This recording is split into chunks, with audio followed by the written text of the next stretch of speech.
Mulai kecil saya mondok. Pernah saya mondok di salah satu pondok hanya 1 malam karena masih kecil saya nggak kerasan. Sehingga semalam saya nangis. Akhirnya saya dipindah pondok. Alhamdulillah di pondok yang kedua saya betah sampai 3 tahun. Setelah itu saya pindah pondok lagi bertahan sampai lebih 10 tahun. Kemudian saya ditugasi oleh kiai saya untuk membuat cabang pondok pesantren. Yang akhirnya salah satu kiai saya dawuhnya dengan bahasa sindiran. Mosok kon ngernet terus. Saya tafsiri sendiri, tak ramal sendiri, oh kiai ini sudah enggak mau saya bantu, saya disuruh mendirikan pondok sendiri. Kemudian saya rintis sebuah pondok pesantren yang oleh salah satu kiai saya diberi nama Pondok Rahmatullah. Kemudian salah satu santri yang nyantri di Pondok Rahmatullah ada yang dari Kecamatan Wonosalam. Dan itu yang menyebabkan saya sempat bingung.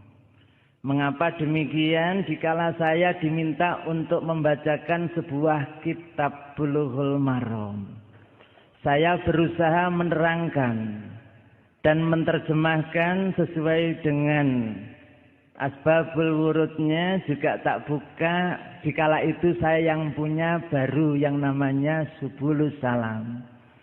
Setelah tak terangkan sesuai dengan hadis, dengan nahwu, sorob, dan mantek balaghahnya, kemudian tak praktekkan kalau wudhu adalah dikala itu bahas masalah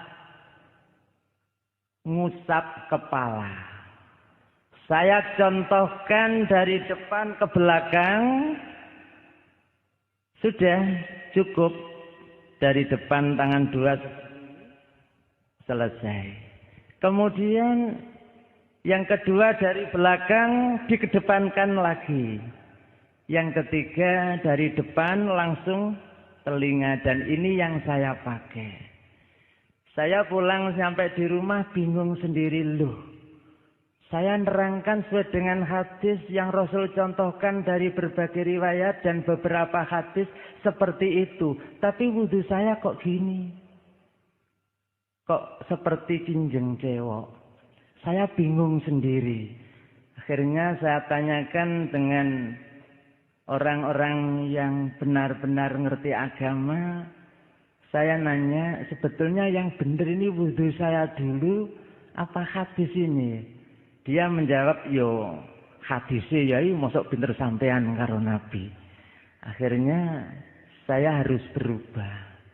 Yang lain juga demikian pula, dikala saya menerangkan tentang masalah sholat, dikala takbir setara dengan bau. Kemudian menaruhnya tangan kanan ditempelkan tangan kiri dan ditempelkan di dada.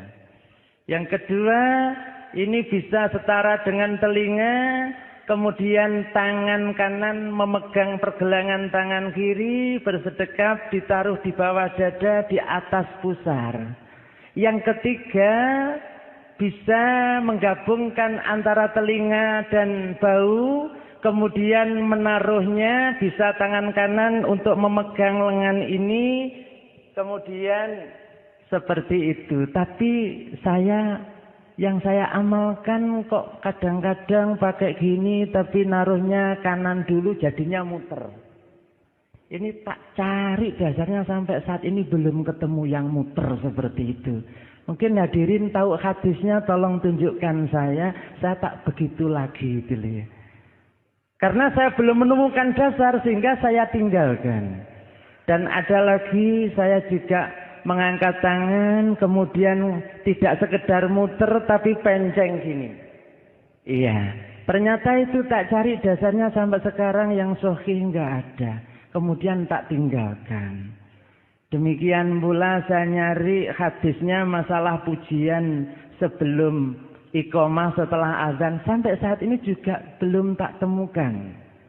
Demikian pula masalah zikir di komando juga belum tak temukan.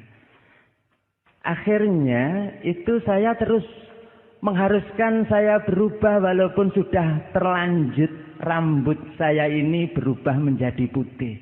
Biar yang ganteng kayak sampean Mas. Saiki berhubung rambutnya putih ya hilang gantengnya. Hadirin jamaah rahimakumullah, dan saya berubah itu sampai di masjid saya ini enggak pakai wiritan di komando, beduknya juga enggak dibunyikan, tapi masih ada sampai sekarang. Dan tidak pakai pujian enggak jadi masalah, enggak digegeri wong. Giliran saya mulai tidak mau menghadiri acara 3 harian, tidak mau menghadiri acara 7 dinan, ternyata tak cari hadisnya selamatan 7 harian enggak ketemu. Yang ada 7 harian itu ternyata sepasaran bayi yang di Jawa yang menurut Islam adalah akikoh. Itu tak temukan. Ya. Kemudian yang selamatan mulai 3 hari sampai haul, sampai di buku ini yang ditulis oleh teman kita yang alumni Pondok Langitan namanya Mahrusali. Iya, di buku ini ditulis, iya, saya kalau nggak pakai kacamata ini nggak kelihatan. Biyen yo tajem nyawang wong ayu ngono iso. Sekarang nggak bisa kalau nggak pakai kacamata. Makanya saya nggak pakai. Saya khawatir nanti roh wong ayu. Iya. Kalau baca saja pakai kacamata. Hadirin jamaah rahimakumullah, ini tak bacakan Muktamar NU ke-1 di Surabaya tanggal 13 Rabiul Tsani 1345 Hijriah 20 Oktober 1926 Masehi menyatakan bahwa selamatan setelah kematian adalah bid'ah yang hina. Saya mulai dulu ya ini yang saya pegangi itu. Ternyata saya tadi bawa juga orang yang sangat berjasa dengan Hindu di tempat saya sana, namanya Pak Slamet. Tadi yang jalan pakai pakaian putih tadi. Iya. Dia mengatakan selamatan syirik. Saya nggak terima kalau dikatakan itu syirik setelah dia ngaji kemudian tahu Islam. Dia duluan menyatakan syirik. Saya tetap berpegang keputusan Muktamar Nahdlatul Ulama bahwa karena saya dianggap bisa, kemudian saya pernah menjabat Khatib Suriah NU di Kecamatan Kandangan. Kemudian digeser ke Akwan Suriah Kecamatan NU Kandangan. Yang penting kita menjaga iman kita jangan sampai tercoreng dengan yang namanya sepasaran. Dengan yang namanya selapanan, dengan namanya bancaan tiron, dengan namanya tingkepan, dengan namanya telung dinan, pitung dinan, 40 hari. Peringatan kematian arwah leluhur kita. Pendak pisan, pendak pindu. Sampai sewon. Sampai sing kaya Islam itu namanya haul. Nanti mudah-mudahan Ustadz Abdul Aziz memaparkan itu sebetulnya di Weda apa di Quran. Saya nyari di Quran sampai saat ini belum saya temukan. Di hadis-hadis tak cari, gelebekan sampai detik ini belum menemukan. Panjenengan harus ingat syarat masuk surga adalah hanya 2, iman dan amal soleh. Kalau iman dan amal soleh sudah ada pada kita, ini jaminannya surga. Asal kita tidak melakukan sesuatu atau mengucapkan sesuatu yang menjadikan batal Islam kita, syahadat kita, iman kita.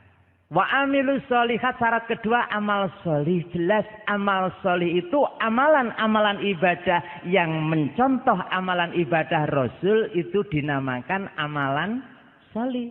Tapi amalan ibadah walaupun banyak yang mengamalkan, termasuk di sini di buku ini ditulis tahlilan, istighosan dan ziarah wali ini walaupun banyak yang mengamalkan, tapi ternyata Rasul tidak mengamalkan, berarti amalan yang salah. Demikian yang saya sampaikan. Mudah-mudahan nanti kita bisa menindaklanjuti apa yang kita bahas malam ini. Dan harapan kita sama-sama berdoa memohon kepada Allah. Seiring dengan pengajian yang ada ini, Allah berkenan mencurahkan, memberikan hidayahnya kepada kita bersama.